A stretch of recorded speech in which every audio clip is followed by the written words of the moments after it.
Hello, my name is Stefania.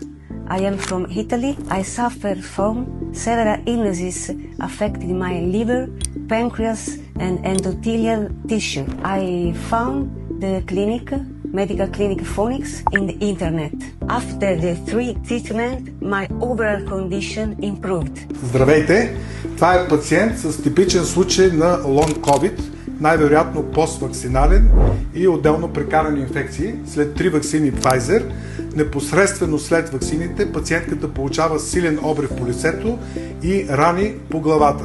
По-късно се получават автоимунни реакции срещу щитовидната жлеза, срещу панкреаса и спират менструалния цикъл, и това води до тотален обрат в живота. Това е била оперна певица, която вече спира да пее.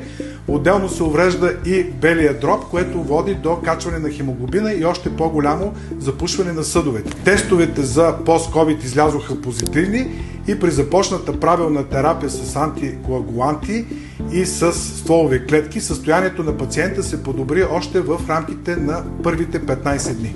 I recommend this clinic. The doctor and the nurses are so kind, professional and caring. I wish all of you the opportunity to be here.